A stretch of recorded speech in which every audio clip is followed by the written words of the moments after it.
Hipótese 1. A prevalência de dirofilariose em cães é significativamente maior em áreas urbanas, com alta densidade populacional de mosquitos vetores, em comparação com áreas rurais. Isso se deve à maior disponibilidade de criadouros e à proximidade entre cães e mosquitos.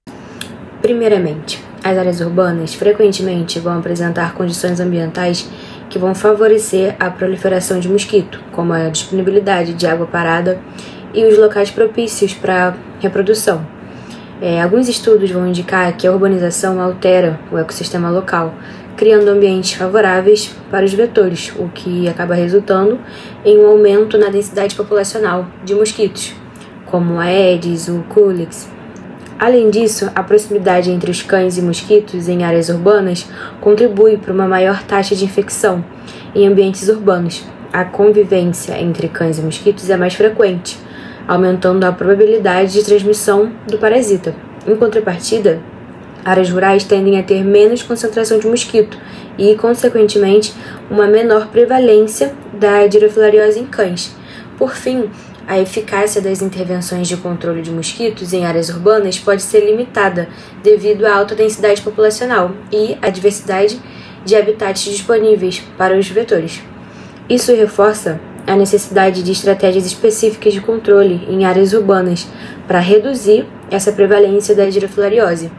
Considerando a interação entre a densidade de mosquitos, a presença de cães e a disponibilidade de criadouros. Hipótese 2. A introdução de programas de controle de mosquitos, como a aplicação de inseticidas em áreas endêmicas, levará a uma redução significativa na incidência de dirofilariose em populações caninas. O ciclo de vida desse parasita ele vai depender dos mosquitos, como hospedeiros intermediários, para transmitir microfilárias do sangue de cães infectados para os novos hospedeiros. A redução das populações de mosquitos limita significativamente a transmissão. Alguns estudos vão confirmar que a eliminação de vetores pode produzir drasticamente a prevalência das doenças como a dirofilariose em áreas endêmicas. Inseticidas, especialmente aqueles usados de forma sistemática em programas de controle, têm mostrado eficácia na redução de vetores como a Aedes e o Culex, principais transmissores do parasita. Programas de manejo integrado com o uso de larvicidas e inseticidas de pulverização têm sido associados a uma queda significativa na densidade de mosquitos.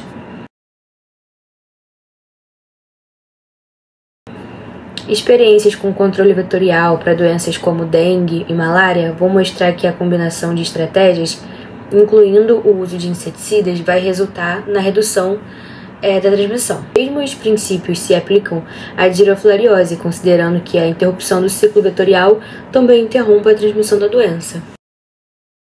Regiões que implementaram controles de mosquito, como o uso de redes tratadas com inseticidas e remoção de criadouros, relataram diminuição nos casos de doenças transmitidas pelos mosquitos, incluindo a dirofilariose em animais. Hipótese 3. A coinfecção por outros parasitas, como Ehrlichia spp. Ou Anaplasma spp. Em cães infectados por dirofilaria imitis exacerba a gravidade dos sintomas clínicos associados à dirofilariose, aumentando a mortalidade e complicações associadas.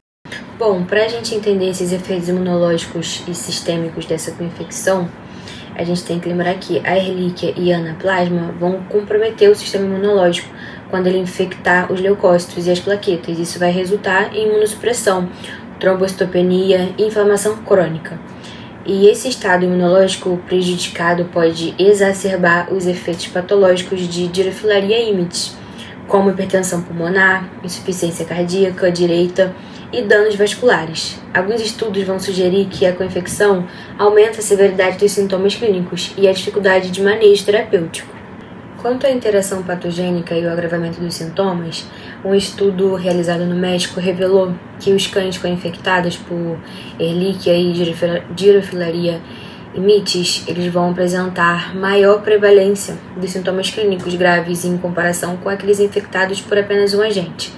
Essa sobrecarga patogênica pode aumentar o risco de falência orgânica e complicações respiratórias ou cardíacas. Quanto ao aumento da mortalidade em co-infecções, algumas pesquisas vão indicar que a mortalidade é maior em cães com co-infecções devido à soma dos efeitos imunossupressores, inflamatórios e hemodinâmicos causados pelos diferentes patógenos. A resposta inflamatória exacerbada, aliada a danos diretos às células endoteliais e ao tecido pulmonar, vai contribuir para um prognóstico pior. E em relação à dificuldade diagnosticada e a terapêutica, essa co-infecção ela complica o diagnóstico, uma vez que os sinais clínicos como febre, letargia, anemia e alterações hematológicas se sobrepõem. E isso pode atrasar o início do tratamento adequado, aumentando as chances de complicações graves ou até mesmo morte. As queimadas atraem ou afastam os vetores transmissores da girofilariose?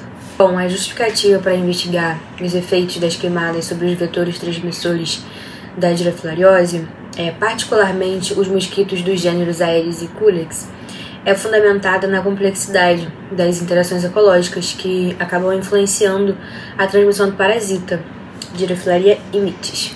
As queimadas elas vão resultar na destruição da vegetação densa, que serve como habitat e abrigo para esses mosquitos. A perda de vegetação ela pode inicialmente reduzir a população dos vetores nas áreas afetadas, afastando-os temporariamente devido à falta de locais adequados para descanso e proteção contra predadores. Além disso, as queimadas elas alteram o microclima local. Elas acabam expondo o solo e resultando em temperaturas mais altas e a umidade reduzida, condições que são menos favoráveis para a sobrevivência dos mosquitos. É importante considerar que o processo de regeneração da vegetação após as queimadas pode criar novos nichos ecológicos que, na fase inicial, pode ser até atraente para os mosquitos em busca de abrigo e locais de oviposição. Um outro aspecto relevante é a alteração na dinâmica de hospedeiro, como os cães que podem ser deslocados para as áreas com vegetação densa, que não foram queimadas. Potencialmente eles vão atrair os vetores em busca de alimentação e vai acabar aumentando localmente ali a população dos mosquitos. Portanto, a relação entre as queimadas e os vetores da girofilariose é complexa e é multifacetada, demandando uma investigação mais aprofundada para compreender como que esses fatores eles interagem e afetam a epidemiologia da girofilariose.